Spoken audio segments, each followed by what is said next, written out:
क्या कभी आपने सोचा है कि एक योगी जिसने भारत की पवित्र भूमि पर आत्मज्ञान की गहराइयों को छुआ हो, वह अपने हृदय में उदासी लेकर अपने देश से क्यों विदा होता है?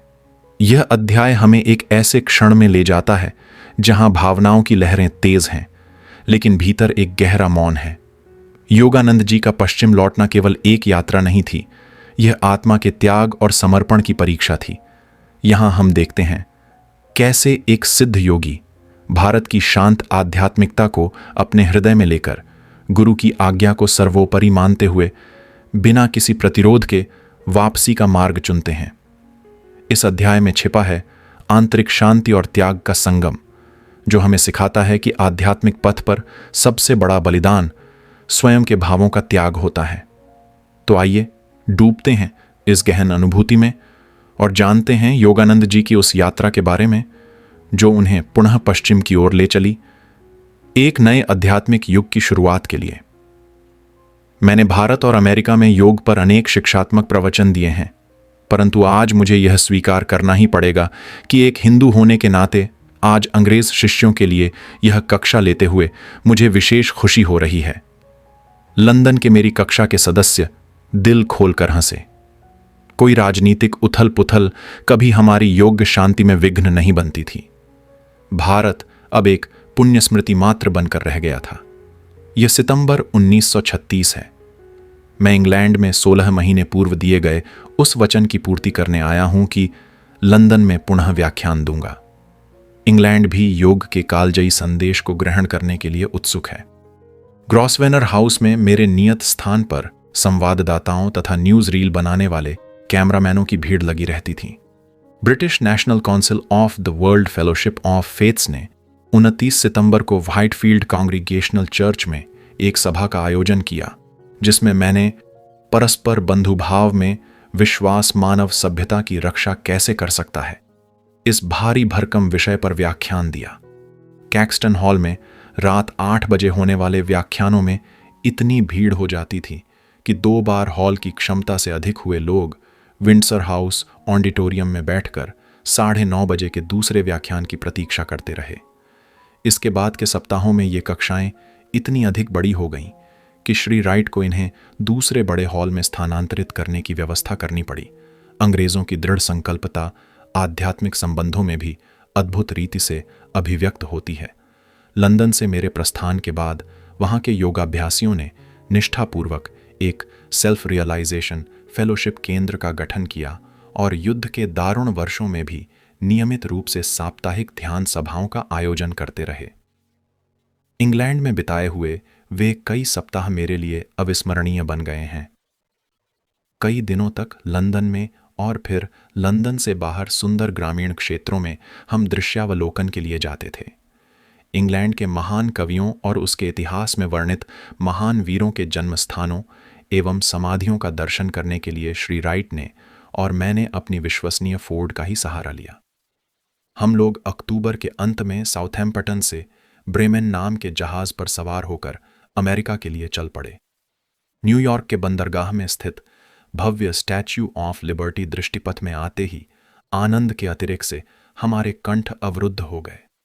प्राचीन भूमियों पर कठिनाइयों से जूझते जूझते हमारी फोर्ड कुछ डीली तो पड़ गई थी, पर अब भी वह समर्थ थी। अब वह पूरे अमेरिका महाद्वीप को पार कर कैलिफोर्निया जाने के लिए चल पड़ी। 1936 का अंत आ गया और यह लो, माउंट वॉशिंगटन।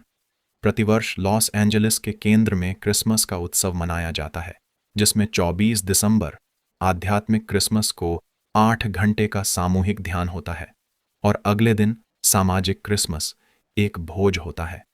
3 विश्व यात्रियों के लौट आने पर उनका स्वागत करने के लिए दूर दूर से आए अनेकानेक मित्रों एवं शिष्यों की उपस्थिति से इस वर्ष के उत्सव में उत्साह और भी अधिक बढ़ गया था। क्रिसमस दिवस के भोज में 15,000 मील दूर से लाए गए कुछ विशेष पदार्थों का भी समावेश था। कश्मीर के गुच्छी मशरूम, डिब्बा बंद रसगुल्ला और आम का रस, पापड़, आइसक्रीम को सुगंधित करने के लिए केवड़े के फूल का तेल। शाम को हम सब लोग एक विशाल जगमगाते क्रिसमस वृक्ष के चारों ओर एकत्रित हो गए। पास ही अंगीठी में सुगंधी साइप्रस की लकड़ियां पटपट आवाज करती हुई जल रही थीं। उपहारों के आदान प्रदान का समय आ गया। पृथ्वी के दूर दूर के कोनों से फिलिस्तीन, मिस्र, भारत, इंग्लैंड, फ्रांस, इटली से उपहार लाए गए थे। अमेरिका में रहने वाले प्रियजनों के लिए खरीदे गए उपहार किसी चोर उचक्के के हाथ न लग जाए, इसलिए हर देश के जंक्शन पर श्री राइट ने कितनी मेहनत से बार बार पेटियों की गिनती की थी।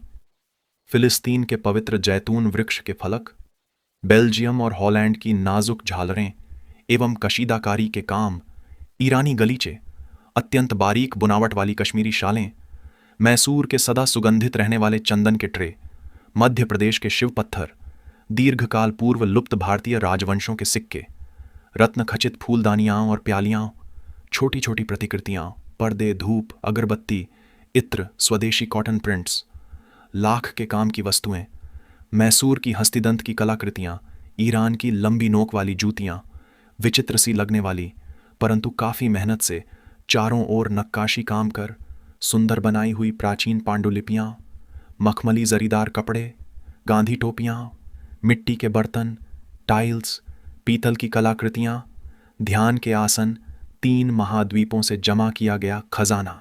क्रिसमस वृक्ष के नीचे रखी विशाल ढेरी में से अत्यंत आकर्षक ढंग से पैक की हुई एक एक वस्तु उठाकर मैं वितरित करने लगा। सिस्टर ज्ञान माता, मधुर मुखारविंद और गहन अनुभूति वाली उस संत प्रकृति की महिला को मैंने एक लंबा डिब्बा दिया।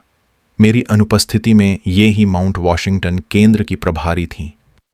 उस डिब्बे में से महीन कागज में लिपटी सुनहरी बनारसी साड़ी उन्होंने निकाली। धन्यवाद गुरुदेव, यह मेरी दृष्टि के सामने भारत का शानदार दृश्य उपस्थित कर रही है। श्री डिकिंसन, इस दूसरे पैकेट में जो उपहार था उसे मैंने कोलकाता के एक बाजार में खरीदा था। उस समय मेरे मन में विचार आया था श्री डिकिंसन को यह पसंद आएगा। मेरे यह प्रिय शिष्य श्री ई डिकिंसन 1925 में माउंट वॉशिंगटन केंद्र की स्थापना से लेकर अब तक प्रत्येक क्रिसमस उत्सव में उपस्थित रहे थे। इस 11वें वार्षिक उत्सव में वे उस चौकोनी पैकेट के फीते खोलते मेरे सामने खड़े थे। चांदी का गिलास। भावावेग को रोकने का प्रयास करते हुए वे पानी पीने के उस लंबे गिलास को एक तक देख रहे थे। वे कुछ दूरी पर जाकर ऐसे बैठ गए मानो उन्हें कोई सुध बुध ही न रही हो। अपनी सांता क्लॉज की भूमिका फिर शुरू करने से पहले मैं उनकी ओर स्नेह भरी दृष्टि से देखकर मुस्कुराया। सब उपहारों के दाता उस परमदाता की प्रार्थना के साथ भावपूर्ण उद्गारों की उस शाम का समापन हुआ। उसके बाद कुछ देर तक सब मिलकर क्रिसमस कैरोल्स गाते रहे। कुछ दिन बाद श्री डिकिंसन और मैं बातचीत कर रहे थे। उन्होंने कहा, गुरुदेव, चांदी के गिलास के लिए मेरा हार्दिक धन्यवाद कृपया स्वीकार कीजिए। क्रिसमस की उस रात मुझे आपको धन्यवाद देने के लिए शब्द नहीं मिल रहे थे। मैं वह गिलास खास तुम्हारे लिए ही लाया था। 43 वर्षों से मैं उस चांदी के गिलास की प्रतीक्षा करता आ रहा हूं। यह लंबी कहानी है जो अब तक मैंने अपने हृदय में ही छिपा कर रखी है। श्री डिकिंसन ने कुछ संकोच के साथ मेरी ओर देखा। इसकी शुरुआत बड़ी नाटकीय थी। मैं पानी में डूबकर मर रहा था। घटना नेब्रास्का राज्य में एक छोटे शहर की है। मेरे बड़े भाई ने एक दिन खेल खेल में मुझे 15 फुट गहरे तालाब में ढकेल दिया। तब मैं केवल 5 वर्ष का था। जब मैं दूसरी बार पानी के नीचे डूबने लगा, तभी सारे अंतरिक्ष की प्रकाशमान करता हुआ एक बहुरंगी दीप्तिमान प्रकाश प्रकट हुआ। उस प्रकाश के बीच में एक पुरुष की आकृति थी। उस पुरुष की आंखें अत्यंत शांत थीं और उसके चेहरे पर अभयदान करने वाली मुस्कान थी। जब तीसरी बार फिर मेरा शरीर पानी के नीचे जाने लगा, तो मेरे भाई के एक साथी ने पास में खड़े एक लंबे पतले पेड़ को नीचे झुका दिया, जिससे मेरी उंगलियां उस पेड़ को पकड़ सकीं। तब उन लड़कों ने मुझे किनारे पर खींच लिया और मेरा प्रथमोपचार किया। इस घटना के 12 वर्ष बाद, जब मैं 17 वर्ष का युवक हो गया था, तब एक दिन अपनी मां के साथ शिकागो गया। वह 1993 का सितंबर का महीना था। विख्यात विश्व धर्म संसद का अधिवेशन चल रहा था। मां और मैं एक मुख्य सड़क पर पैदल जा रहे थे कि पुनः उसी प्रकार का दीप्तिमान प्रकाश मेरी आंखों के आगे कौंध गया। हमसे कुछ ही कदम की दूरी पर वही पुरुष मुझे आराम से टहलता दिखाई पड़ा, जिसका मुझे वर्षों पहले डूबते समय दर्शन हुआ था। वह पुरुष एक विशाल सभागृह के पास जाकर उसके दरवाजे में से अंदर घुसकर अदृश्य हो गया। मैं चीख पड़ा, माँ! यह वही आदमी था जो मेरे डूबते समय प्रकट हुआ था। माँ और मैं तुरंत सभागृह में जा पहुंचे। वह पुरुष व्याख्यान मंच पर बैठा हुआ था। थोड़ी देर में हमें पता चल गया कि वह पुरुष भारत के स्वामी विवेकानंद थे। उन्होंने आत्मा को झंझोड़ देने वाला व्याख्यान दिया। उनका व्याख्यान समाप्त होने के बाद मैं उनसे मिलने आगे गया। मुझे देखते ही वे इस प्रकार मुस्कुराए मानो हम पुराने मित्र हों। मैं इतना छोटा था कि अपनी भावनाओं को व्यक्त करने की अक्ल मुझ में अभी नहीं आई थी, परंतु मन ही मन में आशा कर रहा था कि वे मेरे गुरु बनेंगे। उन्होंने मेरे मन की बात पढ़ ली। नहीं बेटा, मैं तुम्हारा गुरु नहीं हूं। स्वामी विवेकानंद ने अपनी सुंदर भेदक आंखों से मेरी आंखों में देखते हुए कहा, तुम्हारे गुरु बाद में आएंगे। वे तुम्हें चांदी का एक गिलास देंगे। थोड़ी देर रुककर मुस्कुराते हुए उन्होंने कहा, अभी तुम जितने आशीर्वादों को ग्रहण कर सकते हो, उससे कहीं अधिक आशीर्वाद वे तुम्हारी झोली में डालेंगे।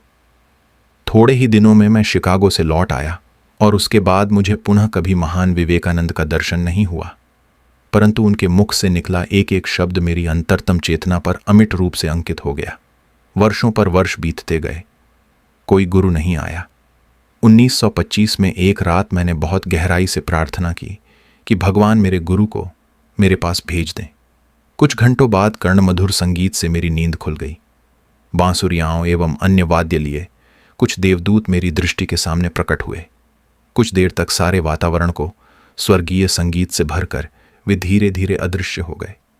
दूसरे ही दिन यहाँ लॉस एंजलिस में मैं पहली बार आपके एक व्याख्यान में आया और उसी समय मुझे पता चल गया कि मेरी प्रार्थना पूरी कर दी गई है। हम दोनों चुपचाप एक दूसरे की ओर देखकर मुस्कुराए। 11 वर्षों से मैं आपका क्रियायोग का शिष्य हूं। श्री डिकिंसन ने फिर कहना शुरू किया। कभी कभी चांदी के गिलास के बारे में सोचता रहता था। अपने मन को तो मैंने लगभग विश्वास ही दिला दिया था कि स्वामी विवेकानंद के शब्द केवल सांकेतिक थे, परंतु क्रिसमस की उस रात जब क्रिसमस वृक्ष के पास आपने वह डिब्बा मेरे हाथ में दिया, तब जीवन में तीसरी बार वही दीप्तिमान प्रकाश मेरी आंखों के सामने फिर कौंध गया।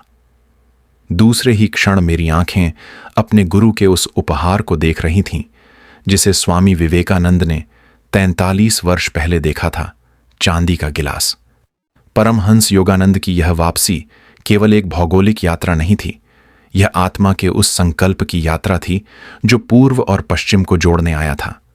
अमेरिका की भूमि पर उन्होंने जो बीज कभी बोए थे, अब वे परिपक्व हो चुके थे और उन्हें एक ऐसे स्थान की आवश्यकता थी जहां साधना, मौन और ध्यान एक स्थायी रूप ले सकें। इस अध्याय ने हमें दिखाया कि कैसे योगानंद जी की आंतरिक यात्रा ने उन्हें बाहरी स्थायित्व की ओर ले जाया, एक ऐसे केंद्र की ओर जहां आत्मा विश्राम कर सके। और अब इस यात्रा का अगला पड़ाव है एन्सिनीड्स, कैलिफोर्निया, एक पवित्र भूमि जहां योगानंद जी ने एक आध्यात्मिक केंद्र की नींव रखी। अगले प्रकरण में हम जानेंगे कैसे समुद्र की लहरों के किनारे मौन साधना और ध्यान का एक शक्तिशाली केंद्र जन्म लेता है। तो जुड़े रहिए, क्योंकि यह यात्रा अभी समाप्त नहीं हुई है। अब हम पहुंचने वाले हैं वहां जहां आत्मा को उसका स्थायी निवास मिलता है,